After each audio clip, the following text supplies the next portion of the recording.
आइए मित्रों, नमस्कार। देखिए भागलपुर, देखिएगा सबसे महत्वपूर्ण पसंदीदा चैप्टर पियाजे कोहलबर्ग वाइगोत्स्की। तो जीन पियाजे देखते हैं।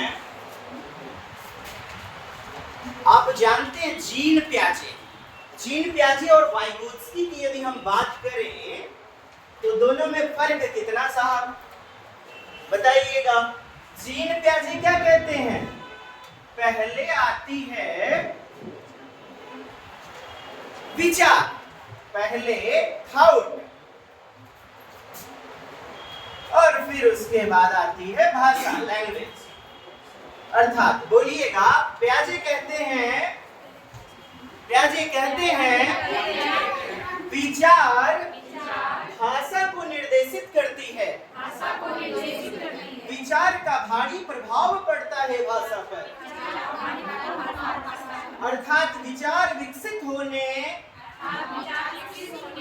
के बाद भाषा संदर्भित होती है। आइए वाइगोत्स्की में बात देखते हैं। आपने देखा कई सारे स्टेटमेंट ये सब पूछ लिए गए हैं कि विचार भाषा को निर्देशित करती है। इसको घुमाइए, इसका सीधा सा मतलब क्या हुआ कि विचार पहले आती है, भाषा बाद में। सीधा सा मतलब at first thought,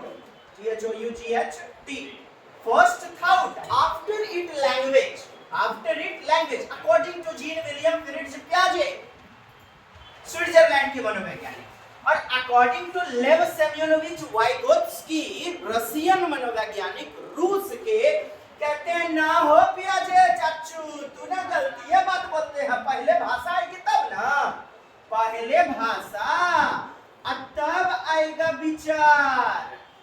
कहिया तलक हो? 0 से 2 वर्ष तक, 0 से 2 वर्ष तक। तो वाइगोत्स्की कहते हैं भाषा पहले विचार बाद में, अर्थात भाषा निर्देशित करती है विचार को। यह स्टेटमेंट निम्नलिखित में से वाइगोत्स्की के अनुसार सही होगा। फिर वाइगोत्स्की कहते हैं 0 से 2 वर्ष तक भाषा पहले विचार बाद में, और 0 से 2 वर्ष के बाद दोनों साथ साथ, अर्थात क्वेश्चन जो पूछा समानांतर चलते हैं। क्या चलते हैं? तो 0 से 2 वर्ष के बाद समानांतर चलने लगते हैं। अब समझते हैं बात को। कहता है पियाजे कि पहले बच्चे ने जन्म लिया, विचार करता है। अब वो तो बताइए, कटी टाके ललवा है, छंगुड़िया तनी टाके जन्म लिया है, सर आप भी तो तनिया टाके छी, बिल्कुल बिल्कुल सब हुए। ये मोबाइल है, मम्मी पापा से कई बार सुना होगा उसने, तो पहले भाषा को सुना ना, तब ना विचार करेगा। कहने का अभिप्राय है दोस्त, पहले भाषा जन्म के कुछ साल तक, उसके बाद बच्चा विचार करेगा। क्या विचार करेगा? मुझे भी मोबाइल है वो कसाना है, मोबाइल खरीदना है, हम ना एंड्रॉइड मोबाइल लेंगे मम्मा। आपका बच्चा बोलता होगा, 1.5-2 साल का, 2.5 साल का बच्चा ना, मुझे भी एगो भूम भूम दो मम्मा, भूम भूम कार, मुझे भी दिलाओ। तो साहब भूम भूम मम्मी पापा से कई बार उसने सुना भाषा के माध्यम से ना। तो 0 से 2 वर्ष तक वाइगोत्स्की श्रेष्ठ माने जाएंगे। उसके बाद फिर विचार। अच्छा, पुनः बात समझते हैं, क्या है विचार? आंतरिक प्रक्रिया, अहम केंद्रित प्रक्रिया। बोलिएगा, विचार इंटरनल होता है, अहम केंद्रित, आत्म केंद्रित, निजी वार्ता, प्राइवेट स्पीच, जो दूसरे न सुन सके विचार कहलाएगी। डेमो लेके गए, मास्टर भाई 1 नंबर घटिया पढ़ाता है, मने मन ठोक दिए ले जा रहा है, गड़िया ले जा रहा है, मने मन अपने आप। तो एक तरफा कैसा माध्यम हो जाएगा? एक तरफा माध्यम। और भाषा के लिए कम से कम कितने लोग चाहिए? अकेले बतियाइएगा जी। बहन जानती है, ऐसे बोल रहा था मास्टर तुम्हारे बारे में। कम से कम 2 व्यक्ति। समाज के लिए कम से कम कितने लोग चाहिए? दो, अर्थात दो तरफा माध्यम क्या होगा?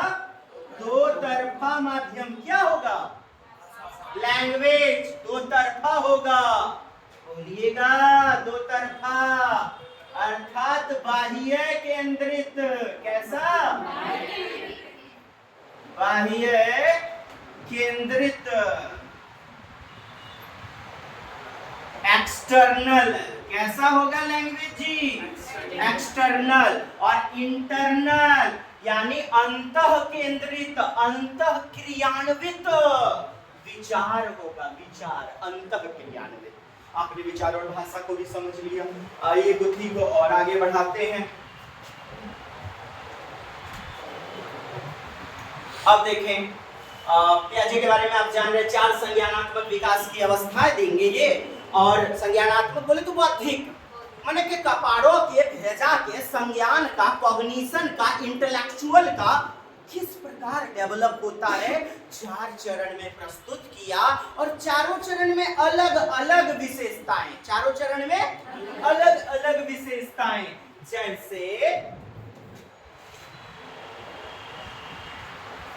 जैसे आप देखेंगे, आपके पास नोट्स भी है। बोलिएगा, सबने पूरी की मूर्ति आपकी।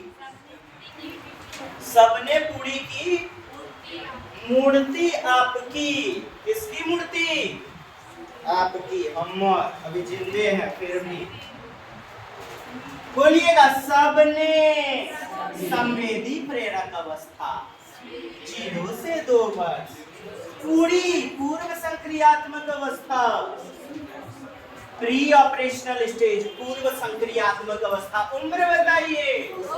2 से 7 वर्ष।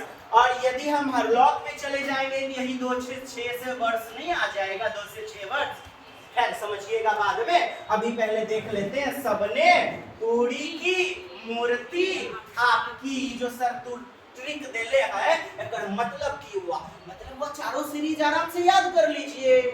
सबने संवेदी प्रेरक अवस्था 0 से 2 वर्ष, पूरी पूर्व संक्रियात्मक अवस्था 2 से 7 वर्ष, मूर्ति मूर्त संक्रियात्मक अवस्था यानी मूर्त वस्तु को देख करके बच्चा चिंतन करेगा। यहाँ पर चिंतन का प्रारंभ होगा, विकसित नहीं, प्रारंभ ओनली। और यहाँ चौथा आपकी। आपकी से बोलिए औपचारिक। आपकी से बोलिए औपचारिक संक्रियात्मक या अमूर्त संक्रियात्मक अवस्था 11 से 15 वर्ष। और 11 से अबव भी चलता है ऊपर, बट फिक्स जो दिया है 11 से 15 वर्ष। ये बातें हमने देख ली।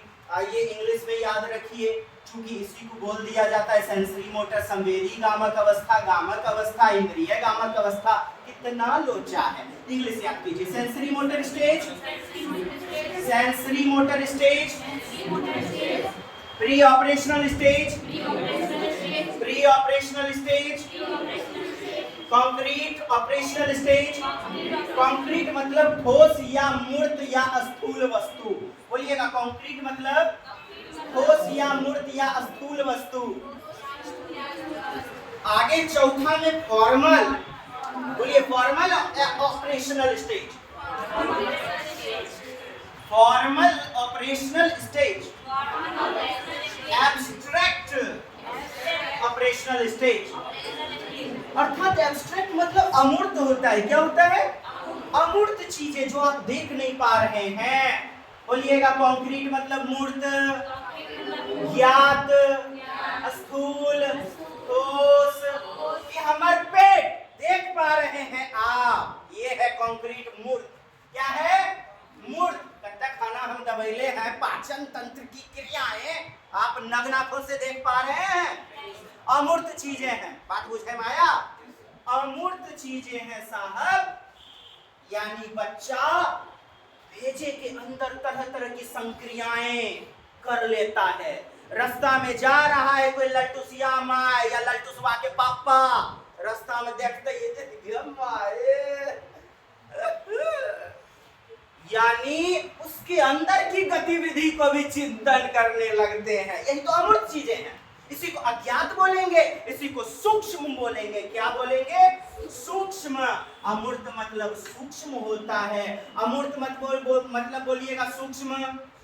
अमूर्त मतलब सूक्ष्म, अमूर्त मतलब अज्ञात, अमूर्त मतलब अमूर्त, अमूर्त मतलब परिष्कृत, परिष्कृत शुद्धता की ओर।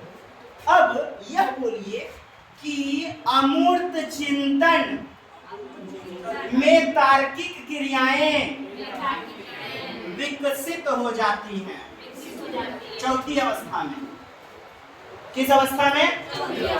तार्किकता का प्रारंभ, तार्किकता का तीसरी अवस्था में। तार्किकता का जब यह शब्द मिल जाए प्रारंभ, तो तीसरी अवस्था में उत्तर लगाइएगा, और जब विकसित मिल जाए तो चौथी अवस्था में उत्तर को आपको लगाना है। चार अवस्था याद हो गई? रानी मैडम जी बता दीजिए जल्दी से। इंद्रिय कामक अवस्था बोलिए, फिर आगे बोलिए ना, गलती मेरी झोली में डालिए ना, सही करवा देंगे अपन लोग। बोलिए, पूर्व संक्रियात्मक, बताइए जी मैडम। हाँ, इंद्रिय कामक हो गया, उसके बाद पूर्व संक्रियात्मक अवस्था, उसके बाद मूर्त संक्रियात्मक अवस्था, मूर्त मूर्त मूर्त मूर्त। तीसरी अवस्था कौन सी? मूर्त वाली। चौथी कौन सी? अमूर्त वाली अवस्था। चलिए उम्र बता दीजिए मैडम जी, उम्र बताइए तो कितना? आपका नहीं, सॉरी यही पूछना है। बताइए तो उम्र। नहीं नीचे से चलिए ना, 0 से 2 वर्ष यदि उम्र नहीं, 0 से 2, 2 से 7, 7 से 11, 11 से 15 या 11 से ऊपर। कुछ केसेज में ये 7 से 12 मिलता है। क्या मिलता है? 7 से 12। तो ये जब ऑप्शन दे है ना, दे ऑप्शन में, और 12 से 16 मिलता है कहीं कहीं। एग्जैक्ट ये वाला है, बट आपको मैंने कर दिया सावधान। 2014 में एक बार पूछ लिया। क्या पूछ लिया? ये उम्र ना दे करके ये वाला दे दिया था। तो अपन कॉमन सेंस नहीं, 11 से 15 जब नहीं मिलेगा, जब और भौजाएं नहीं मिला, तो केकरा से रोटी बेलवा लेंगे? बड़की माई से। तो अपन ना भेजा होना चाहिए, ये बड़की माई तरीका बेल ना दिया 2 रोटी। बड़ी एकदम जो है ना जोड़वा वाला पटवा भाई, तोरा आशीर्वाद देते हैं ना भाई साहब। वही तो, बड़की माई को कैसे आशीर्वाद दे सकते हैं? ओकर जगह कौन सी होना चाहिए? भौर होता है। चलिए पुनः अब चारों अवस्था में कौन कौन विशेषताएं, कैरेक्टरिस्टिक्स बोले तो कौन कौन गुण घंटाली होता है देख लिया जाए। चारों अवस्था, जैसे सबसे पहला संवेदी प्रेरक अवस्था। क्या है साहब? संवेदी प्रेरक। यहाँ पर वस्तु अस्थायित्वता पाई जाती है 18 से 24 मंथ में।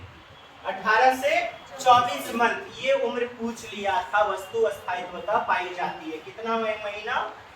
18 से 24 मंथ, यानी कि 1.5 से 2 साल। 1.5 से, देखिए ना इसको, 24 महीना का मतलब क्या हुआ? 12 का 12, अब बड़का बाबू 12 दूनी 24, 2 साल हुआ। इसको आपको 1.5 से 2 वर्ष दिया जाएगा। फसला नहीं है वस्तु अस्थायित्व। क्या होती है वस्तु अस्थायित्व?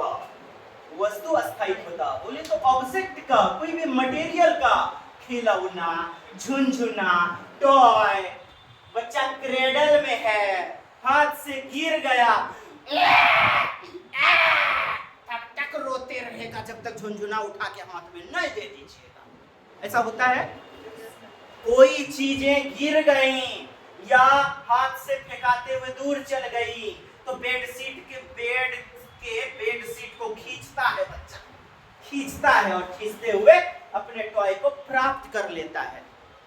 ये चीजें आप जानते हैं। ये बेड पे है, इधर बच्चा है, यहाँ पे उसका टॉय है। क्या रखा सर? कोई रख दिया था।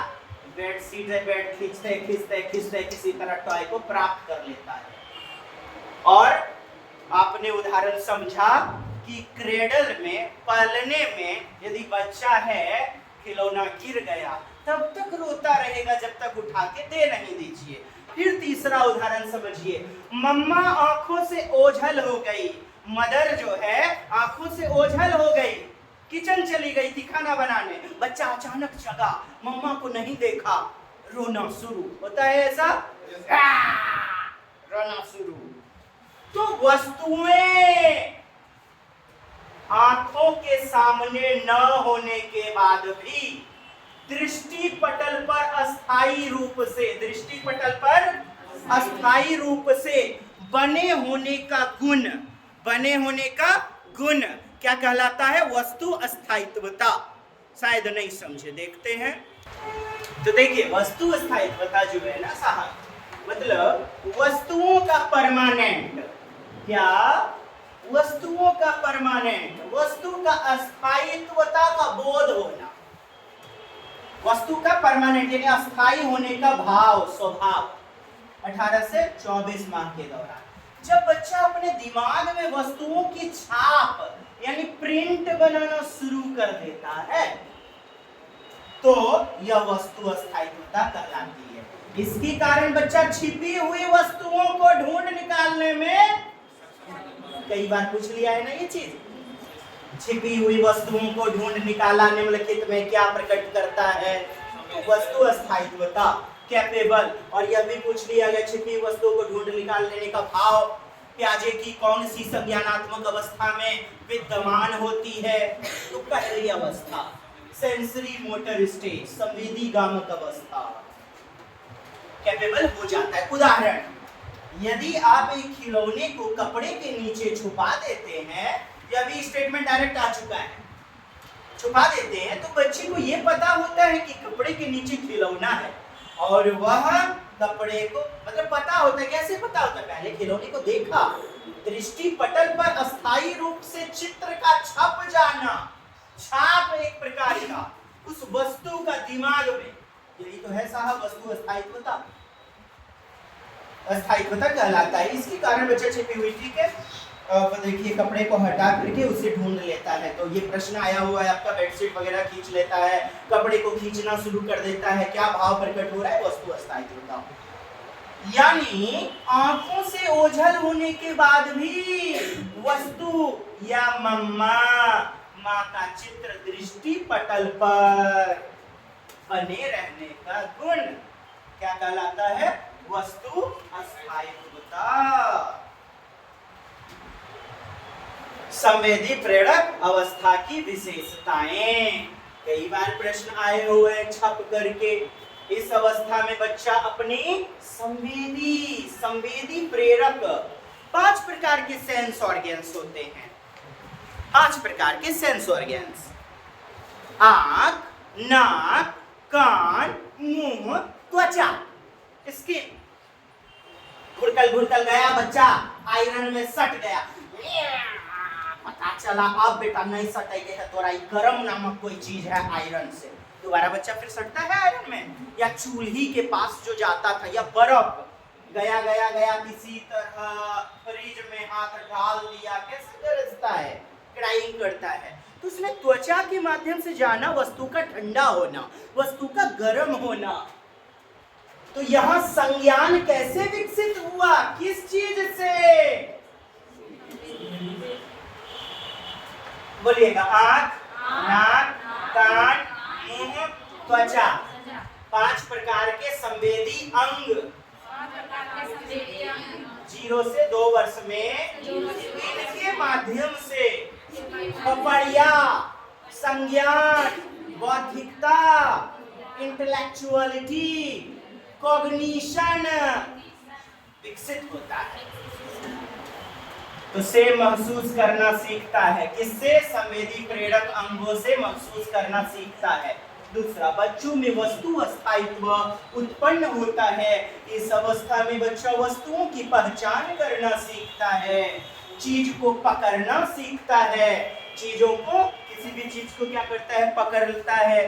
कलम दीजिए, चींटा आगे से गुजर रहा है उसको पकड़ लेगा, चींटी, मम्मा का झटकी पकड़ लेगा, गला लगा हुआ है पकड़ लेता है चमटिया करके, बाली वगैरह कितनी बार खिंचाया होगा, लहू ब्लड निकला होगा। तो क्या है ये? वस्तु अस्थायित्वता को प्रदर्शित करते हैं। और बच्चे का संज्ञान जो विकसित होता है इन्हीं के माध्यम से विकसित होता है।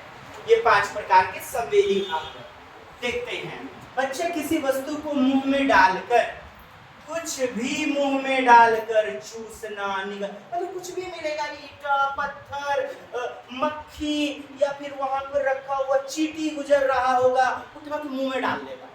आपने देखा होगा रबर दीजिएगा, नारंगी का छिलका या कोई भी चीज, डांट भी खाता है बच्चा, अब टांगे सब खा लेता है। अब कुछ भी मुंह में डालना, चूसना, निगलना, रोना, रेंगना, ये सारी चीजें गतिविधि उसका अध्ययन करना सीखता है। इस अवस्था में हंसने रोने की प्रवृत्ति। अच्छा, हंसने के लिए रोने के लिए किसी कॉलेज में पढ़ाया गया क्या? नहीं। किसी यूनिवर्सिटी में या मम्मी पापा के द्वारा सिखाया गया क्या? तो इसी को मूल प्रवृत्ति कहते हैं। कैसी प्रवृत्ति? मेन बिहेवियर, जो जन्मजात से हमें प्राप्त होता है। मैकडूगल ने 14 मूल प्रवृत्ति बताई। इंस्टिंक्टिव, जो जन्म से बच्चे को मिलता है। भूख, प्यास, निद्रा जन्म से मिला हुआ है, विकसित होती है। इस अवस्था में बच्चा उद्देश्यपूर्ण व्यवहार यानी कि मूल प्रवृत्तियात्मक व्यवहार अर्थात लक्ष्य निर्देशित व्यवहार पर आधारित, नहीं समझे होंगे, मूल क्रियाओं पर आधारित लक्ष्य निर्देशित व्यवहार करना शुरू करता है। ऑनलाइन प्रश्न उठाइए और लगभग 17 से 18 प्रश्न यहां से बन पड़े हैं मात्र इतनी लाइन से। ऑनलाइन प्रश्न, ये हम पढ़ किस अवस्था की बातें रहे हैं? संवेदी गामक अवस्था। तो संवेदी गामक अवस्था में बच्चा कोई भी वस्तु देखेगा तो उद्देश्यपूर्ण यानी कि पर्पस ओरिएंटेड, गोल ओरिएंटेड व्यवहार करने लग जाता है।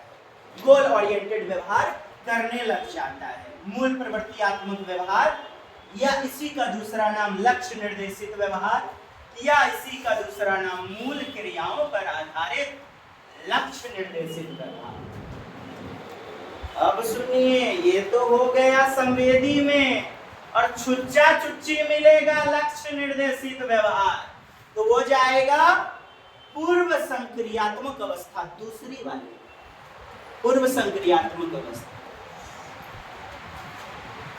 ये तो फिलहाल क्वेश्चन के साथ चलेंगे हम लोग। अच्छा, 6 सब स्टेजेस फिर संवेदी प्रेरक अवस्था की पाई जाएंगी। पहला जैसे देख लीजिए प्रतिवर्ती क्रियाएं। प्रतिवर्ती क्रियाएं मतलब कि रिफ्लेक्स करना। जैसे टॉर्च मारा आपने दीवार पर, रिफ्लेक्ट हुआ।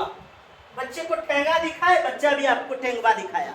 बच्चे को वो फेंके, बच्चे का कपड़ा ऐसे छुइएगा, वो आपका छुएगा। आपने थूक वाला उदाहरण तो देखा होगा, ठेंगा वाला उदाहरण तो देखा होगा, या फिर उधर से भी बच्चा का रिप्लाई आता है, ऐसे ही आता है साहब। क्या 0 से 3 दिन 6 अवस्था में बांटे हुए हैं ना, 6 अवस्था में बांटे हुए हैं ना। ये तो हमने समझाया, वरना यहाँ पर इस 0 से 3 दिन में आपको नहीं रहना है। ये प्रतिवर्ती क्रियाएं मतलब ठीक रिफ्लेक्ट होना। प्रतिवर्ती क्रियाएं रिफ्लेक्ट करने की क्रियाओं को कहते हैं। ये जो 0 से 3 देख रहे हैं, यही तो आगे चल के आलोचना होगी कि अभी के समाज में ऐसा कहां साहब। इन्होंने कहा कि मेरी जो विशेषताएं हैं वो प्रत्येक उम्र में निश्चित रूप में पाई जाती है, लेकिन सारी विशेषताएं किसी एक विशेष अवस्था में भी पाई जा सकती है। इन्होंने कहा जो विकास होता है वो निरंतर। अब मुझे बताइए, विकास चलता है ना निरंतर? जीवन पर्यंत चलता है ना? प्याजे के अनुसार मेरी जो संज्ञानात्मक चरण की अवस्थाएं हैं, जो चरण हैं, वो असमान गति से चलती हैं। कैसे? निरंतर नहीं चलती। खैर, देखेंगे इन लाइनों को, बड़ा पेचीदा है, एक लाइनों के साथ देखते चलेंगे, तब फिर देखेंगे। ये 6 को हम लोग बाद में देखेंगे। Pre operational stage 2 to 7 years। देखिएगा, आप देख पा रहे हैं ये क्या है? निर्जीव है ना, टेडी बियर। लेकिन ये बच्ची इससे बात करेगी। आले मेरा टेडी बियर, मेरा छोनू, खा लो, भूख लगी है? हाँ, तुम भी खा लो, देखो चाय पी लो, चाय। अपने गुड्डे गुड़ियों से बात करते देखा होगा बच्चे को आपने, अपने टॉय से। यही तो है वस्तुवस्था, उसको सजीवता क्या बोलते हैं, सजीववाद, एनिमिज्म क्या बोलते हैं। बालिका कैसे नॉन लिविंग गुड्डे को सजीव समझते हुए खाना नाश्ता चाय खिला रही है, यही तो जीववाद है। यही तो बोलिएगा, निर्जीव चीज को सजीव समझने का गुण जीववाद कहलाता है। जीन पियाजे की दूसरी अवस्था में यह विशेषता पाई जाती है, जीववाद एनिमिज्म। जीववाद एनिमिज्म। आपने भी बच्चों को देखा होगा, मम्मा ये पंखा कैसे चल, पंखा बीमार मम्मा, मम्मा टॉय मेरा नहीं चल, खराब हो, बीमार हो मम्मा। यार टॉय वगैरह बीमार होती है क्या? आपने बीमार वाला वर्ड सुना होगा, मम्मा बीमार हो गया है क्या, क्यों नहीं चल पा रहा है, तो भी खाना नहीं खाए, भूख लगी है मेरे खिलौने को क्या? ऐसी चीजें आपने पाई होगी और पाया होगा। मेरा घोड़ा ना, घोड़े वाला टॉय बहुत तेज दौड़ता है। अरे घोड़ा टॉय है, वो दौड़ेगा कहां से? फोर व्हीलर कार वगैरह। मैं अपने फोर व्हीलर से ना इस बार गर्मी की छुट्टी में नाना घर जाऊंगा। अपने टॉय पे बैठ के नाना घर कैसे जाएगा भला? निर्जीव चीज को जब लिविंग समझना, सजीव समझने का भाव डेवलप हो जाता है, इसी को जीववाद एनिमिज्म कहा जाता है। क्या कहा जाता है? जीववाद यानी कि animism. Example, when you hammer a thing, जब किसी चीज को आप हथौड़ी मारते हो, with iron rod, the child says don't beat, he is getting hurt। मत मारो उसको चोट लग रही होगी। अरे यार, जब हथौड़ी से आप किसी खिलौने की या कोई पाइप को या कोई चीज को मार रहे हो, उसकी चोट कहां से लगेगी? वो तो नॉन लिविंग है। और if the car is out of order, जब कार खराब हो जाती है, the child says the car is sick, the car is sick, यानी बीमार हो चुकी है कार, ऐसा कहते हैं, जबकि ऐसा नहीं होता है। तो ये कहलाता है एनिमिज्म, जीववाद या सजीवता या सजीववाद। अब ये जो प्राक संक्रियात्मक, पूर्व संक्रियात्मक अवस्था जो है, इसको दो भागों में बांटा गया। कितने भागों में? आप लोगों ने पढ़ा भी नहीं होगा सर, दो भाग में। उधर पहला तो 6 भाग बता दिए। जी हाँ, आपको डीपली पोस्टमार्टम करना होगा, नहीं तो फिर प्रश्न छूटेंगे। 99% टीचर क्या करते हैं? जीन पियाजे का 4 अवस्था विशेषताएं, समाजशील समावेशन, आत्मसातीकरण, बस पढ़ा दिया, हो गया, चैप्टर खत्म। जब क्वेश्चन बनाने लगते हैं तो बनता ही नहीं। अपने ऑनलाइन सारे प्रश्न बनाइएगा, बनेगा, गारंटी है। 2018 से बस यही करवाते आए हुए हैं, ओनली सीटेड। और यह चीज जुबान पे रहता है, 9 प्रश्न लड़े तो पैसा रिटर्न का गारंटी। उस वक्त ये नहीं कहेंगे 10 प्रश्न में कल पूछिएगा, परसों पूछिएगा, आज कॉन्सेप्ट लड़ नहीं रहा है, वो चीजें नहीं होंगी साहब। प्राक या पूर्व संक्रियात्मक अवस्था 2 से 7 वर्ष। समझते हैं? हमने बताया कि प्रारंभिक बाल्यावस्था, आप जानते हैं बाल्यावस्था की उम्र कितना? जो 3 से कितना 12 वर्ष तक बताया था। इसको यदि 2 भाग में तोड़े तो 2 से 6 वर्ष, 2 से और 6 से 12। बोलिएगा, पूर्व बाल्यावस्था, उत्तर बाल्यावस्था। ये पूर्व बाल्यावस्था मिल गया। पहले चैप्टर में यह चीजें इंक्लूडेड मिलेंगी, पढ़ेंगे। प्रारंभिक बाल्यावस्था 2 से 6 वर्ष। तो पियाजे के अनुसार प्राक संक्रियात्मक अवस्था की 2 उपावस्था, कितनी अवस्थाएं हैं? 2। बोलिएगा, प्री कंसेप्चुअल पीरियड 2 से 4 वर्ष। इस बार पूछ लिया, उम्र बताइए प्राक संक्रियात्मक अवस्था की। प्राक संक्रियात्मक अवस्था की उम्र बताइए। पिछले बार पूछ लिया, पिछले ऑनलाइन में, अंतरदर्शी अवधि किसे कहते हैं? अंतरदर्शी। तो पियाजे की दूसरी अवस्था का दूसरा उप अवस्था, बोलिएगा, पियाजे की दूसरी अवस्था का दूसरी उप अवस्था। तो दूसरा स्टेज का दूसरा सब स्टेज 4 से 7 वर्ष। 4 से 7।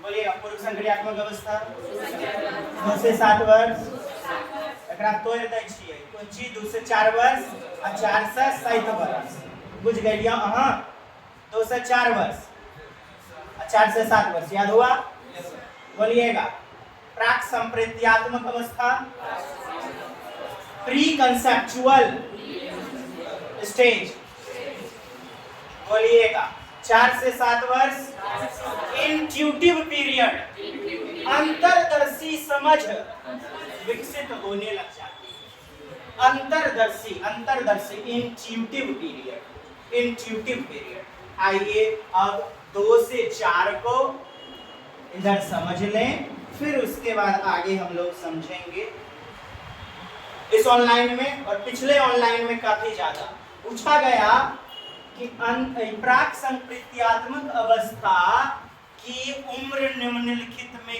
क्या है उम्र क्या होगी हम लोग तो याद करके केवल जाते हैं 2 से 7 वहां ऑप्शन में था ही नहीं 2 से 7 बस दिमाग की बत्ती जल गई पढ़ेंगे तब तो प्राक संप्रेत्यात्मक संप्रत्यय का मतलब होता है बोलिएगा अवधारणा संप्रत्यय मतलब कॉन्सेप्ट नॉलेज अंडरस्टैंडिंग कॉन्सेप्ट संप्रत्यय ज्ञान को कहते हैं प्रत्यय अवधारणा कॉन्सेप्ट को कहते हैं नॉलेज को कहते हैं प्राक अवधारणात्मक समझ भी बोलेंगे इंग्लिश में याद कर लीजिए प्री कंसेप्चुअल पीरियड आइए इस अवस्था में बालक पढ़िएगा ये चीजें पूछ ली ऑनलाइन में किस अवस्था में बालक वस्तुओं शब्द प्रतिमा मतलब इमेज जैसे गए मौसी के बेटा ने 4 व्हीलर कार खरीदा था या कोई नाचने वाला कठपुतली खरीदा आया बच्चा अपने घर मस्तिष्क में एक प्रतिमा छप गई क्या छप गई प्रतिमा शब्द हिंदी में आएगा गड़बड़ाइएगा नहीं ना हाँ प्रतिभा कुमारी मत समझिएगा प्रतिमा माने इमेज प्रतिमा मतलब इमेज तो किसी वस्तु शब्द प्रतिमा आदि के विषय में अपना मानसिक चिंतन प्रारंभ संप्रत्यय विकास संप्रत्यय का क्या होना विकसित होने लग जाना और संप्रत्यय में किसी भी वस्तु का शब्द प्रतिमा आदि छप जाता है मानसिक चिंतन क्या होने लग जाता है प्रारंभ क्या होने लग जाता है शुरू करने लगता है प्याजे ने संकेत और चिन्ह साइन एंड सिंबल बोलिएगा सिंबॉलिक प्ले बिलीफ प्ले या फिर सिंबॉलिक प्ले बिलीफ प्ले विश्वास खेल या काल्पनिक खेल को प्राक संक्रियात्मक अवस्था का महत्वपूर्ण साधन माना है सर ये क्या क्या पढ़ाई कुछ समझे में नहीं आया जी पहले तो नाम देख लें आप सिंबॉलिक प्ले को ही कहेंगे बिलीफ प्ले बिलीफ मतलब विश्वास जैसे पेज फाड़िए पेज फाड़ के दे दिए चोर सिपाही राजा वजीर बनाइए 4 कुर्सी चोर को दे दिए 0 अंक चोर को दे दिए क्या वास्तविक में चोर को 0 अंक होता है आज का चोर जो हीरो नहीं है क्या धन खूब कपजिए है एकदम बकोट के तो हम केवल कल्पना के आधार पर विश्वास के आधार पर ऐसे खेल खेलने लग जाते हैं किस उम्र में 2 से 4 वर्ष में एक फिर समझिएगा काल्पनिक खेल संकेत और चिन्ह पर आधारित ये सब खूब पूछा है संकेत और चिन्ह पर आधारित खेल किस अवस्था में पाया जाता है बिलीफ प्ले सिंबॉलिक प्ले इसी का नाम है विश्वास खेल आप उल्टाइए सेट को 2021 वाला विश्वास खेल काल्पनिक खेल तो ये होता क्या है साहब चीजें वास्तविक रूप में नहीं होने के बाद भी हम कल्पना के आधार पर जैसे रजुआ चोर बनेगा राजू तुम चोर बनो हम लोग छिपते हैं 10 20 30 40 50 60 रेडी क्या राजू वाकई में जिंदगी में चोर है हमने कल्पना के आधार पर मन ग्रहण आधार पर कुछ खेल विकसित किए इसे क्या कहेंगे हम? काल्पनिक खेल। बाकी अंग्रेजी नाम याद रख लें। साइन पर आधारित, सिंबल पे आधारित, बोले तो संकेत और चिन्ह आधारित खेल किस अवस्था में पाया जाएगा? दूसरी अवस्था का पहला चरण 2 से 4 वर्ष में। ये बुद्धि सुलझ गई आपकी? ऑनलाइन करेंगे, देखिएगा कितना मदद मिलेगा। जीववाद को पढ़िए स्वीटी मैडम जी, क्या नाम है? हाँ पढ़िए तुम। हाँ, चारों तरफ की चीजों को क्या मानता है? सजीव मानता है। तो उसे क्या कहते हैं?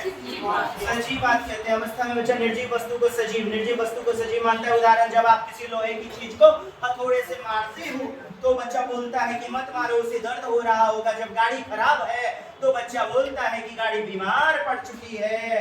अहमन्यता देखिएगा, स्वकेंद्रितता, ईगोसेंट्रिसिटी, सेल्फ पर सेंटर्ड होना। सेल्फ पर बोलिएगा, अहम पर। संस्कृत में क्या पढ़े हैं? सह तौ ते त्वम युवाम यूयम अहम आवाम वयम। अहम मीन्स मैं होता है। अहम मीन्स संस्कृत में पढ़े हैं ना? सह तौ ते त्वम युवाम यूयम अहम आवाम वयम। अहम मीन्स मैं होता है। तो मैं पर आधारित विचारधारा को अहम केंद्रितता कहते हैं। क्या कहते हैं? अहम केंद्रितता। ईगोसेंट्रिसिज्म, ईगोसेंट्रिसिटी, सेल्फ सेंटर्ड में हो जाना। देखिएगा, अहमन्यता, मैं जो बोल रहा हूं, मैं जो कर रहा हूं वही सही है। बच्चों को झूठा भाव हो जाना, झूठी कल्पना हो जाना। मम्मा तुम बार बार डांटते रहती हो, मुझे भी आता है मम्मा, मैं कर लूंगा, डोंट माइंड मम्मा, मैं कर लूंगा मम्मा। मम्मा काफी बच्चों को जब समझाने लगती हैं, आपने बच्चों की बातों को सुना होगा, मम्मा मैं कर लूंगा। बेटा ठीक से बस पे देखो, पीछे नहीं बैठना, देखो ठीक से। अरे बेटा देखो बैग लटक रहा। ओहो मम्मा, बुद्धू समझती हो मुझे क्या? मैं कर लूंगा बाबा, अब जाओ ना। आपको ही डांट देता है, पापा को नहीं। पापा तो देता है ला, बाप तो देता है ला, है ना? बाप तो उसके लिए सबसे बड़ा पाप। लेकिन जब आंसू बहाना होता है तो माँ का वो प्यारा सा आंचल ही नजर आता है उसे। तो जब अपने विचारधारा को ही सब कुछ समझना, स्व पर केंद्रितता यानी स्व केंद्रितता, ईगो, ईगो, ईगो सेंटर हो जाना। बोलिएगा, ईगो सेंट्रिसिज्म, सेल्फ सेंटर्ड, मैं पर आधारित विचार, मैं पर आधारित भाषा, अहम मान्यता या अहम केंद्रितता या स्व केंद्रितता कहलाती है। जी मैडम पढ़िएगा, कोई भी आगे में से। जब बच्चा यह मानना शुरू कर देता है। मैडम मोबाइल सुनिएगा, आप ही लोग को रिकॉर्डेड क्लास फिर छोड़ देंगे, दोनों क्लास मिल जाएगा। जिनका स्लिप भी हो गया तो जोर से पढ़िए। बच्चा यह मानना शुरू कर देता है। देखिएगा, अहम केंद्रितता कुछ विशेष नहीं है। जब बच्चा मानना शुरू कर देता है, क्या मैं सोच रहा हूँ, कर रहा हूँ, मैं जो कर रहा हूँ सब ठीक है, तो वह अहम केंद्रितता की अवस्था में है। इसमें शुरू में बच्चा अपने मने भुचूर भुचूर करेगा, छोटका बच्चा है, अपने मने पूछेगा हाँ बहुत बड़े हो गए हैं, दूसरे की बात भी नहीं सुनता है। फिर धीरे धीरे समझ विकसित होती है, 1 क्लास में जाता है। दुनिया इतने को नहीं है कुएं के मैडम की तरह, दुनिया बहुत बड़ी है। बच्चा फिर सामाजिक वार्ता यानी अहम केंद्रितता को त्याग देता है, सामाजिक वार्ता को अपनाने लग जाता है। अहम केंद्रितता की अवस्था में है। इसमें बच्चा अपने ही विचार को ही सही मानता है। किसके विचार को?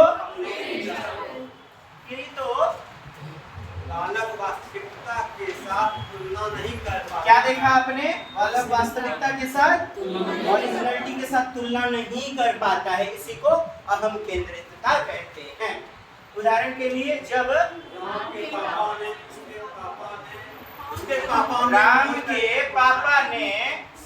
इसके पापा ने फोन करके पूछा, राम से, ठीक है, उसके पापा ने फोन करके पूछा कि तुम्हारी मम्मी घर पर है? कौन? हमर बाबूजी फोन कैले हुन्ने से बेटा बेटा घर पे हो? Yes papa. मम्मा है घर पे? बच्चे ने क्या हिलाया? अरे यार वहां से वीडियो कॉलिंग थोड़े है, आप ना मुंडी हिला रहे हो।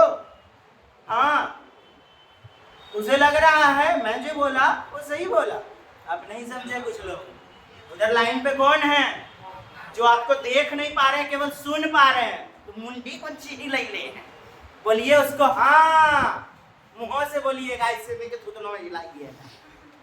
आइए देखिए, उसके पापा ने फोन करके पूछा कि तुम्हारी मम्मी घर पर है, प्रश्नवाचक चिन्ह। तो बच्चे ने हाँ के रूप में सिर हिलाया। सिर हिलाया, क्या किया? सिर। वो देख थोड़ी पा रहा है। उसके पापा ने फिर से पूछा, फिर से नहीं पूछेगा, एक बार कोई जवाब ही नहीं दिया, खाली बच्चा हाँ बोलना चाहिए ना। तो पापा ने फिर से पूछा, फिर से राम ने सिर हिलाया। राम सोचता है कि सिर हिलाने का मतलब हाँ होता है, सिर हिलाने का मतलब बिल्कुल सही बात है। लेकिन जब कोई व्यक्ति सामने हो, ऐसा नहीं कि दूरदर्शी हो, पर उसको यह नहीं पता कि जब कोई सामने होता है तब इसका मतलब हाँ होता है, सामने होने पर हाँ होगा इसका मतलब, नहीं तो मौखिक जवाब देना चाहिए हाँ। अतः राम को ऐसा लग रहा है कि जो वह सिर हिला रहा है वह ठीक है, मतलब मैं जो कर रहा हूं वो ठीक है, यानी अहम केंद्रितता है। अहम केंद्रितता, वह वास्तविकता के साथ तुलना नहीं कर पा रहा है, ओरिजिनलिटी को, रियलिटी को नहीं समझ पा रहा है। नहीं समझा तो ऐसे समझिए आप, अहम केंद्रितता, अहम मैं पर आधारित विचारशीला, मैं जो कर रहा हूं, मैं जो बोल रहा हूं वो सब सही है। ये क्या है? Egocentricity, egocentrism. अब देखिएगा इस चीज को आपने समझा कि नहीं? बाह्य दृष्टिकोण में अपने मस्तिष्क को ले जाएं तो बहुत सारे बच्चे आपको मिलेंगे। अगला है केंद्रीकरण, क्या है? सेंट्रेशन, सेंट्रलाइजेशन, क्या है? अरे आइए मैडम, पहले तो आप लोग इधर आइए, स्वागत है। इनसे मिलिए प्रीति प्रियदर्शी मैडम, पूजा प्रियंक मैडम। हाँ मैडम लोग का स्वागत यहीं पे, आइए मैडम, तालियां तो बजाइए। 111 नंबर और 110 नंबर, पेपर 1 पेपर 2 मैडम। और एक बात, हमने अभी जो डायलॉग दिया ना 3 महीना बाद वो पैसा रिटर्न करेंगे, इन लोग का तो रिटर्न कर दिए थे। वही था कि टाइम टाइम में नहीं मिल पा रहा था। ये मैडम चल रहा है, स्कूल मॉर्निंग हो गया तो वही धंधा चल रहा है। हाँ, और मैं करते ये कहाँ से पढ़े थे मैडम? चौहान वगैरह पढ़े हुए थे ना? कोई चौहान नहीं, करता कहीं नहीं, हम ट्राई किए थे जाने के लिए लेकिन अच्छा ठीक है। हाँ तो अपन क्या बात कर रहे थे? मैंने उन दिनों भी कहा था मैडम रिजल्ट बनेगा, संतुष्ट रहें, और बिल्कुल रिजल्ट बना, बिल्कुल उम्मीद पे खड़ा उतरे ना मैडम। चलिए बहुत बहुत ईश्वर का लाख लाख धन्यवाद। और इस बार बहाली में बिल्कुल जाइए, कुछ 2 शब्द रख दीजिए। अब 2 शब्द रखिए। अच्छा वीडियो भी खुला है ना मैडम, इधर आ जाइए। हाँ तब तो और अच्छी बात है। पूजा मैडम इधर आइए, 111 नंबर। हाँ और 110 पेपर 2 वाला नंबर है 6 to 8। 110 ही है ना मैडम? 102 पेपर 2 में है। अच्छा एक्सट्रीमली सॉरी, क्योंकि 129 लोगों में सबका दिमाग में प्रिंट थोड़े याद थोड़े रह जाता है, बाकी उधर छपा हुआ है सब देखिए। कुछ आप लोग प्रश्न पूछिए, पूछो तो पूछ लीजिए।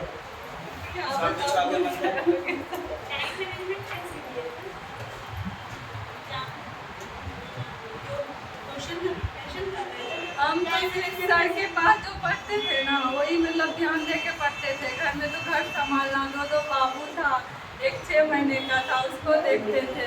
लेकिन हाँ सर के पास आते थे ना, पूरा ध्यान दे के पढ़ते थे। सर के एक बात को ध्यान, सर के मजाक पे भी ध्यान दीजिए, वो कब क्या बोल जाएंगे, बस उनका पॉजिटिव थिंकिंग को पकड़िए, वही काम देगा। हम लोग का पेपर ऐसा था ना 13 वाला कि पेपर देख के ही सोचे अब क्या मतलब कुछ मिलता जुलता था ही नहीं, लेकिन जो है सर को सुने हुए थे पॉजिटिव चीज़ को पकड़ पकड़ के। और बहुत कम टाइम हम लोग को टाइम मिला था, अगस्त में हम लोग सर के पास आए थे पढ़ने। उसमें भी 1-1.5 घंटा हम लोग डेली लेट आते थे, क्योंकि बच्चे भी हैं, ऐसे सब कुछ मैनेज करते हुए चलना पड़ता था। इसलिए ध्यान दीजिए सबकी बातों पे, बस पास हो जाइएगा अच्छे से। और सेल्फ क्लास स्टडी भी जरूरी है।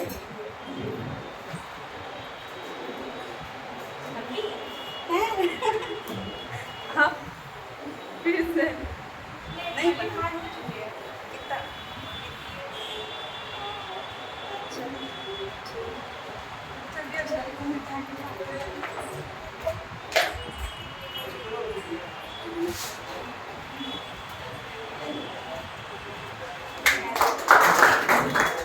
चलिए बहुत बढ़िया, मैडम लोग आ गए अकस्मात से, बहुत बहुत धन्यवाद। देखिएगा दोस्त, अब लोग बात कर रहे थे केंद्रीकरण संकेंद्रीकरण।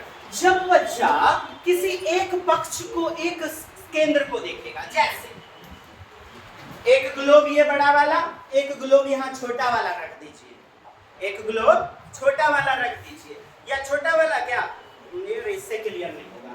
दो बर्तन है, दो बर्तन है, एक आयताकार बर्तन है और एक बर्तन जो है लंबाई वाला है। ये देखिए, ये लंबा बर्तन है और ये बर्तन थोड़ा सा ऐसे फैला हुआ है। तो बच्चा देखेगा कि ये उठी हुई है, लंबा है। एक पक्ष, एक गुण को देखना, यानी केंद्र को देखना, सेंटर को देखना, सेंटर वस्तु के केवल look only one centre, one centre पर फोकस करके देखना क्या कहलाता है। अब तो ज्यादा समझाने की जरूरत नहीं है, इंग्लिश में समझ चुके हैं। लुक ओनली वन पार्ट या फिर look only one centre, that is called सेंट्रेशन। Centre को देखना। जब बच्चा किसी वस्तु की सारी विशेषताओं को छोड़कर केवल किसी एक विशेष विशेषता पर बल दे तो यह केंद्रीकरण कहलाता है। अर्थात एक विशेषता पर पूरा ध्यान केंद्रित करना केंद्रीकरण कहलाता है। खुद से एक एक दिन लगा के ये नोट्स तैयार किए हुए हैं।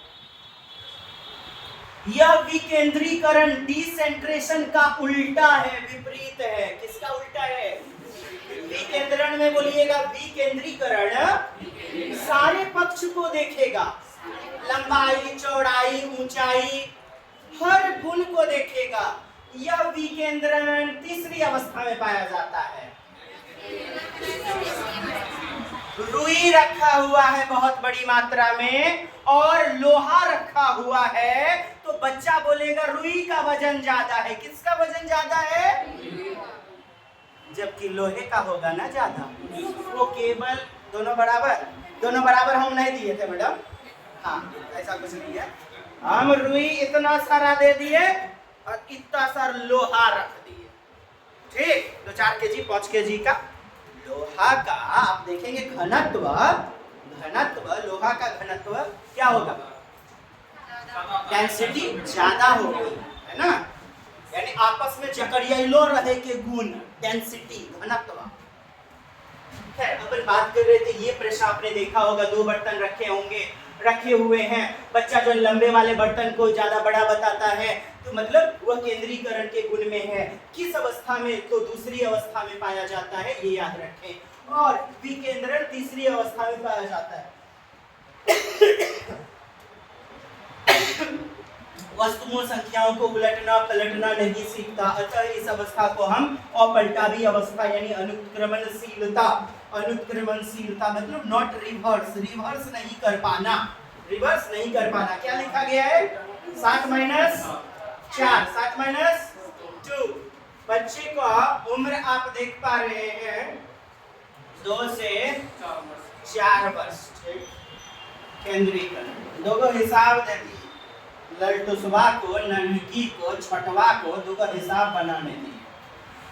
आप देखिएगा बच्चा कैसे? पहले 7 गो लकीर खींचेगा, 1 2 3 4 5 देखता, 4 लकीर काटेगा, 1 2 3 4 काट दिया। कितना बचा? 3। फिर आपने क्या हिसाब दिया है? 7। यहीं पे काम करने बोलते हैं आप, करता है क्या? फिर से लकीर खींचेगा वो बच्चा।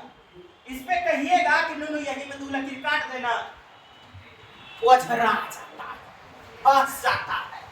1 2 ऐसे नहीं बता पाता। यही तो है, जब पलट नहीं पाते तो इसको पलटावी बोलिए, और पलटावी, नॉट रिवर्स करना।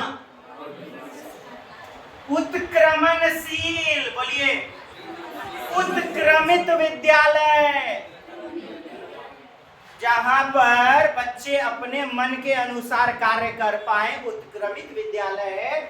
और लग गया अनुत्क्रमणशीलता, माने उत्क्रमित नहीं हो पाना, रिवर्स नहीं कर पाने को अनुत्क्रमणशीलता कहते हैं। इस उम्र के बच्चे को बोलिएगा नूनू ये क्या है, आप लोग बताइए तो। वो बताओ वो कहाँ है? बच्चा नहीं बता पाएगा, पुनः समझिएगा। कहाँ गया संरक्षण? नहीं, आगे बढ़ेंगे संरक्षण बाद। पहले आप और समझ लीजिए, उम्र कितनी है? 2 से 4 वर्ष। किस अवस्था के अंतर्गत है? 2 से 7 वर्ष में, है ना, पूर्व संक्रियात्मक में। समझिएगा, मुद्रा संप्रत्यय बोलिए, नॉट विकसित।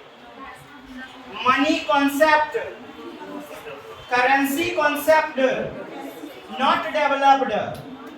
500 नोट रख दीजिए और यहाँ पे भोला बाबा बना के 1 टकिया रख दीजिए। कितना? 1 टकिया। तो 100 200 किसको उठाएगा बच्चा? भोला।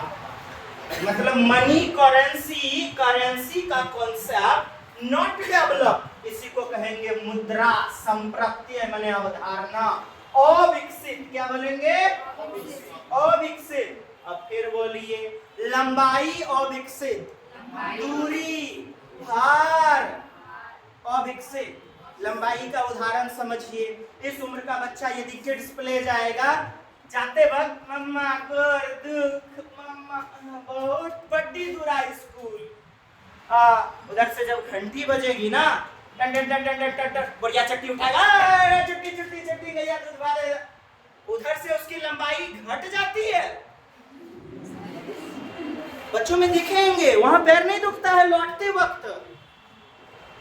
मतलब लंबाई का गुण अविकसित रहता है साहब। लंबाई, चौड़ाई, मुद्रा संप्रत्यय, भार, डिस्टेंस, दूरी, वेट, वही रुई वाला कॉन्सेप्ट भार में देख लीजिए, रुई और लोहा, लंबाई आदि की समझ, अंडरस्टैंडिंग अविकसित, यानी इस अवस्था में पूर्ण समझ नहीं होती।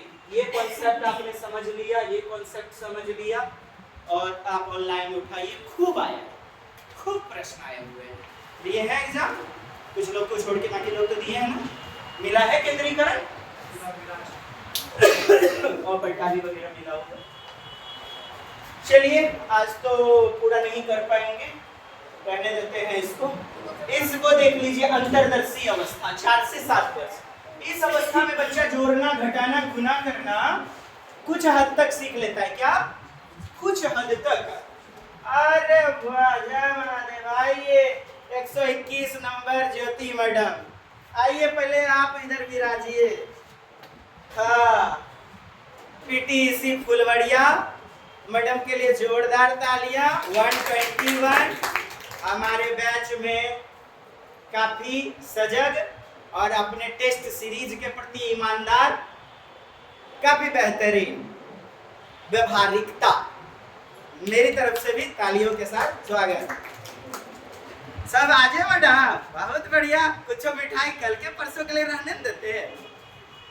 इधर आ जाइए मैडम, मेरा कमरा भी चल रहा है, कुछ बताइए, लीजिए। हाँ, अब मोटिवेशन लीजिए, मेरे खुद मोटिवेशन की खान है मैडम। हाँ, जाती मैडम यही ना है जिनका फोटो वहाँ पे चिपका हुआ है ऊपर में। अब बताइए, आपको बहुत बेहतरीन मोटिवेशन के साथ बताएंगे। आप अपना एक्सपीरियंस बताइए। देखिए एक्सपीरियंस बहुत अच्छा रहा। हम भी जब स्टार्टिंग में आए थे तो हम तो मात्र 12th पास थे, ठीक है। 12th के बाद डीएलएड किए थे। हम सेकंड ईयर में थे और हमको था कि हाँ भाई सीटेट इसी बार निकालें तो मेरा काम खत्म हो जाएगा, एकदम फ्रेंड जवाब मिलेगा, जबरदस्त। क्योंकि सबके मन में रहता है ना इस साल अगर हम फेल कर जाते हैं गलती से तो अगले पूरे साल हम इसी चीज़ को लेकर चलते हैं कि हाँ हमको सीटेट का तैयारी करना है। मेरे मन में था कि हाँ सेकंड ईयर के बाद मेरा एग्जाम होने वाला दिसंबर में, हमको एक बार में क्लियर करना है। तो जब ये मन में आ जाएगा कि मेरे को क्लियर करना है, यही बार एग्जाम है, तो ऐसा दिक्कत नहीं होगा। अब बात रहा कोचिंग का, हमको नहीं लगता यहाँ कोई दिक्कत होगा। हम ऑनलाइन क्लासेस, ऐसा नहीं है कि नहीं ले सकते थे, ऑनलाइन क्लासेस ले सकते थे। नहीं लेने का एक ही रीज़न था, मेरे में आदत है, दिक्कत है ना हम अभी तुरंत पूछेंगे। ऐसा नहीं है सर से हम डांट नहीं सुने, स्टार्टिंग में बहुत डांट सुने। ऐसा होता था ना कि कभी कभी लगता था नहीं अब कल से नहीं पूछेंगे, पर मेरे से रहा ही नहीं जाता था। हमको अभी प्रॉब्लम है, अभी 4 बार पूछेंगे, नहीं समझ में आया जिन प्याजे सर नहीं आया, फिर कहते आया ना समझ, फिर नहीं आया। मतलब स्टार्टिंग में बहुत डांट सुने, लेकिन यहाँ आने का वही मकसद था कि एटलीस्ट आप जो आज पढ़ रहे हैं उसको आज ही कंप्लीट कर दीजिए, क्योंकि घर में सबको काम रहता है। खास करके जो जिसका घर परिवार है उनको तो और ज़्यादा दिक्कत हुआ कि घर जाने के बाद बच्चा है, घर है, खाना है। तो एटलीस्ट जब तक अगर 2 घंटा यहाँ रहते ना, पूरा माइंड को यहाँ रखिए, समझ जाइए, याद नहीं करने वाला है इसमें। हमारे सीटेट में याद करने वाला, रखने वाला उतना नहीं है, सब चीज़ समझने वाला है। जितना देर यहाँ रहते हैं पूरा एकदम अपने माइंड को प्रेजेंस रखना है, यहाँ पे समझना है और कोशिश करना है घर में जाके बस रिवाइज करें। उतना ज़्यादा हेडेक नहीं लेना, ज़्यादा से ज़्यादा टेस्ट सीरीज ज्वाइन कीजिए, लेकिन हाँ पढ़ाई जितना देर कीजिए ईमानदारी के साथ। अब यहाँ है आधा ध्यान उधर है, आधा ध्यान उधर है, कोई काम नहीं देने वाला है। हकीकत है आप कहिएगा अभी मेरा घर है, मेरा परिवार है। हम इतना जानते हैं जिस दिन आपको रिजल्ट आएगा ना उस दिन आपको परिवार भी यही कहेगा ट्यूशन भी रिजल्ट नहीं हुआ। इसलिए आपको अपने लिए समय निकालना पड़ेगा, समय देना पड़ेगा, मेहनत कीजिए, जरूर होगा, कोई दिक्कत नहीं है। बाकी इस कोचिंग में तो मेरा एक्सपीरियंस बहुत अच्छा रहा है। CDP का हम सी भी नहीं जानते थे और अभी आप स्टार्ट कीजिएगा तो पता नहीं सर की कृपा से शायद 2-3 घंटा हम भी नहीं रुके, उतना पढ़ाने जानते हैं CDP में। तो इस कोचिंग का तो क्या ही बोले, सर का बहुत बहुत थैंक यू है। बाकी आप लोगों को और कोई सवाल, कोई दिक्कत पूछना है तो बताइए।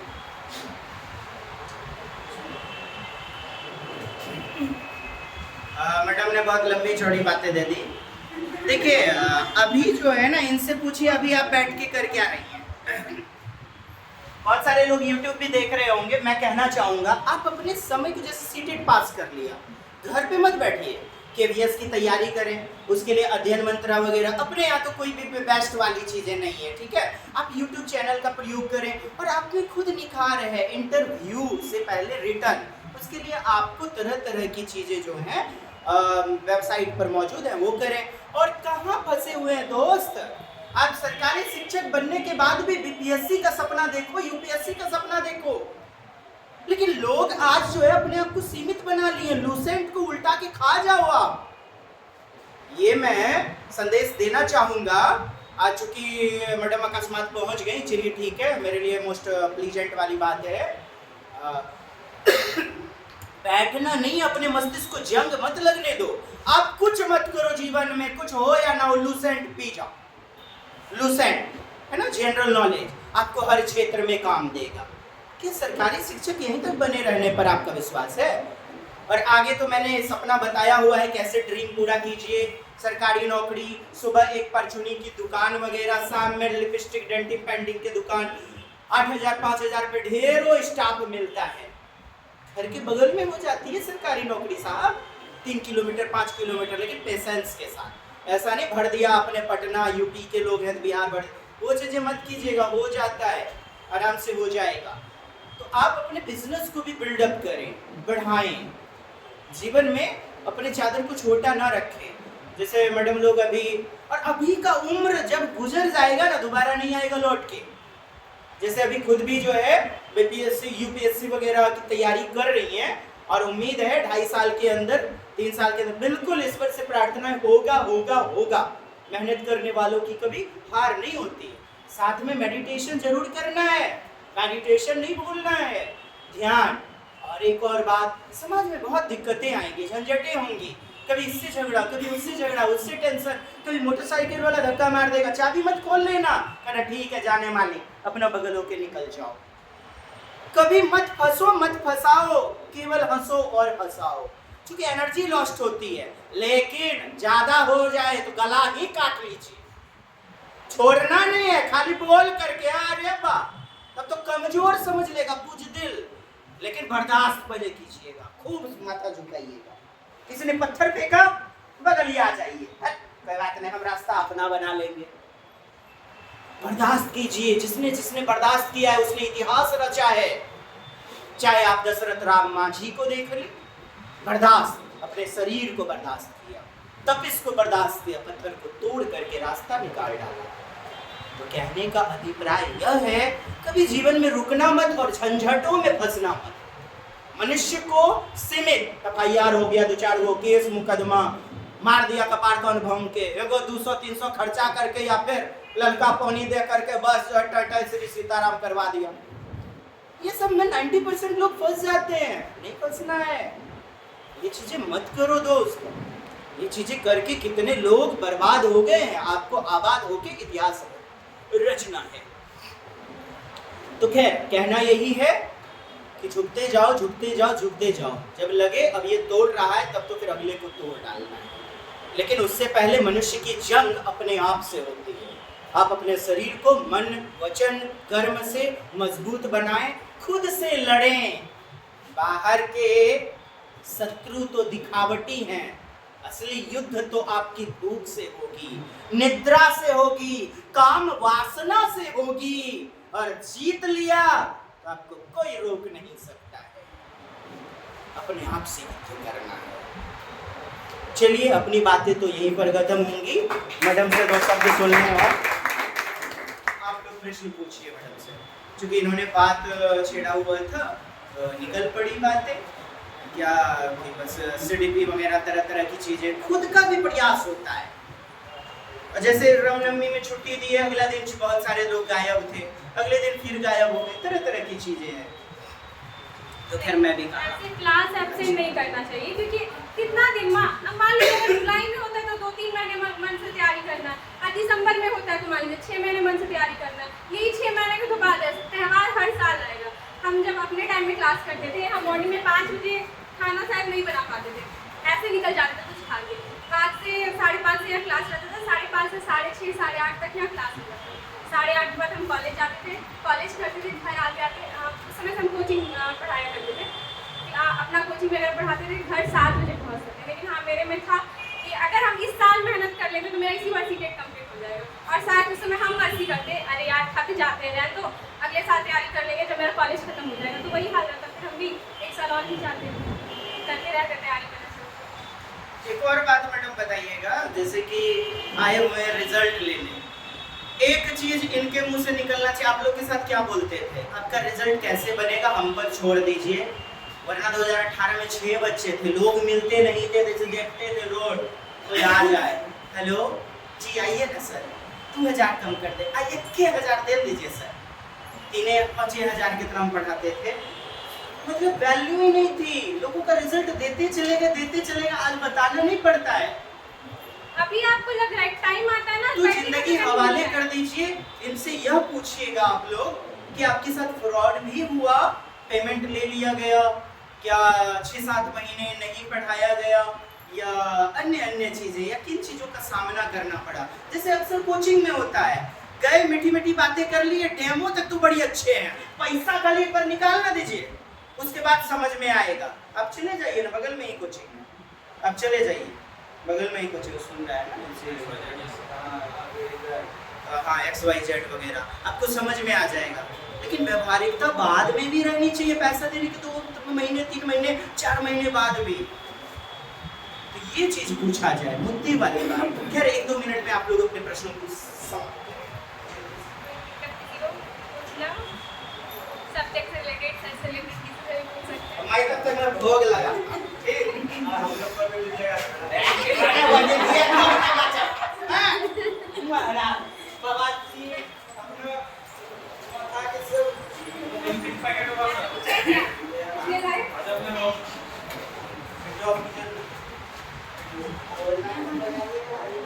का ही होता है, तो इसको अभी एकदम कोशिश कीजिए अच्छे से करें। पैडागॉजी, अब इंग्लिश और हिंदी का तो पैडागॉजी लगभग एक ही रहता है, लैंग्वेज खाली हिंदी को ही कन्वर्ट कर देता है इंग्लिश में, तो उतना दिक्कत होता नहीं है। आपको नंबर उठाता है CDP, और गिराएगा तो CDP ही गिराता है। ये मजबूत रहा ना, आपका पैडागॉजी भी लगभग खिंचाते चले जाता है।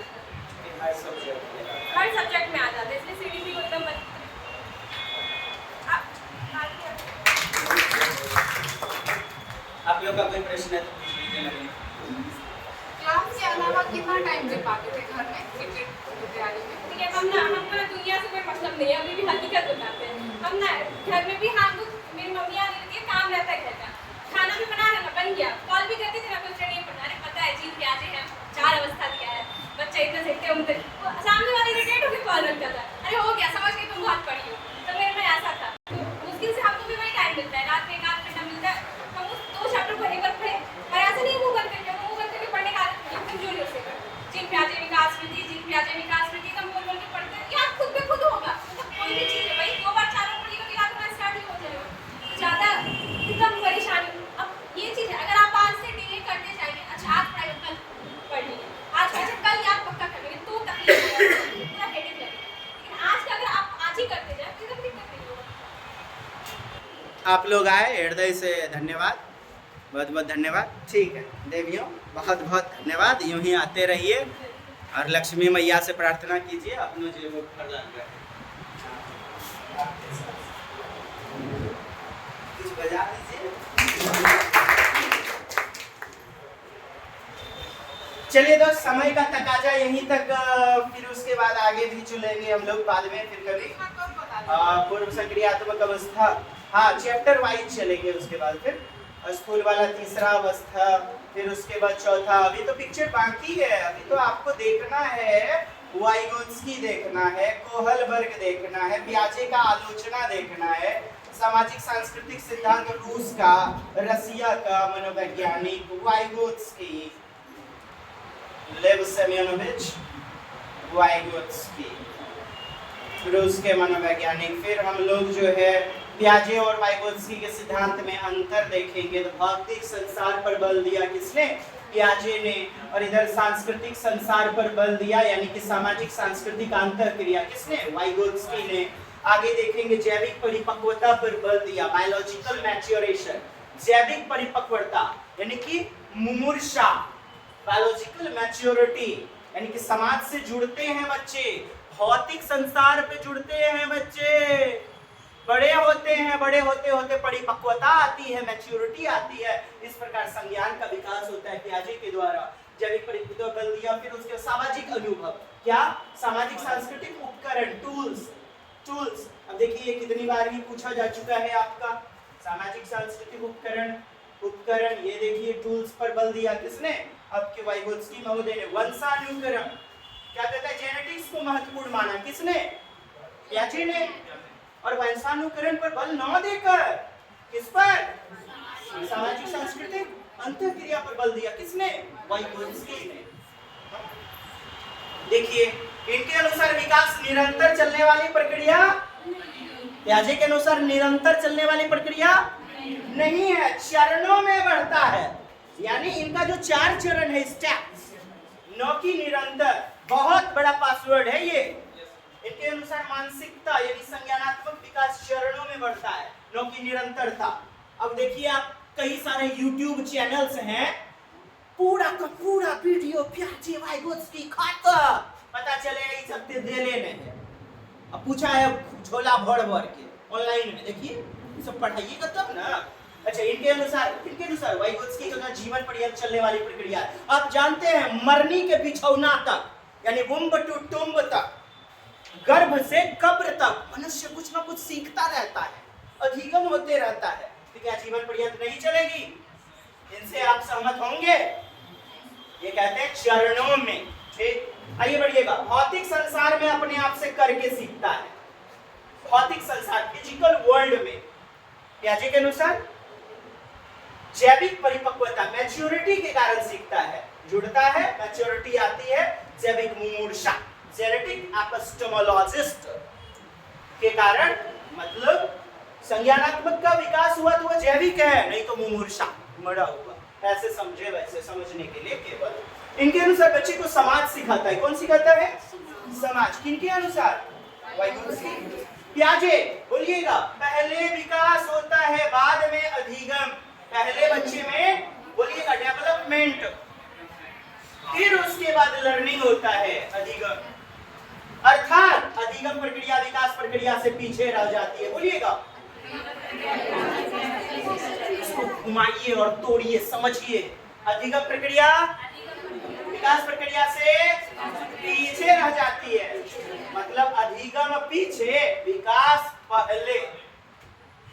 बोलिएगा, पियाजे के अनुसार विकास पहले, अधिगम बाद में होता है। वाइगोत्स्की इसका उल्टा बोलेगा, कहता है पहले सीखता है, अधिगम पहले, अधिगम पहले और विकास। क्लियर है? अब इसी को दोहरा दिया, प्रक्रिया से पीछे रह जाती है, इसी को बोल देगा विकास प्रक्रिया अधिगम को निर्देशित करती है। तरह तरह के वर्ड। जाना है ससुरालिए, लेकिन कोई रिक्शा पकड़ लेगा, कोई साइकिल पकड़ लेगा, कोई टोटो पकड़ लेगा। बात समझे? ये सब तिलस्मी खेल चलता है सीटेट का। इतनी बातें रहने दीजिए, बहुत कुछ है आपका जो है ना वाइगोत्स्की, तरह तरह के प्रतिमा चित्र वगैरह, इनएक्टिव स्टेज, अल्बर्ट बंडूरा का सिद्धांत, ब्रूनर का सिद्धांत वगैरह देखते जाएंगे। बाकी आपका जो है ना वाइगोत्स्की कोहलबर्ग के बीच समानताएं जो है, पियाजे कोहलबर्ग नैतिक विकास का चरण जो है, इनको भी देखना है बहुत दमदारी के साथ। लव यू ऑल दोस्तों, आज के लिए इतना ही। जय हिंद, जय भारत, वंदे मातरम। अच्छा लगे तो क्या करना है देख लीजिए, अपना भौर पेट में तो गरिया दीजिए। जय हिंद।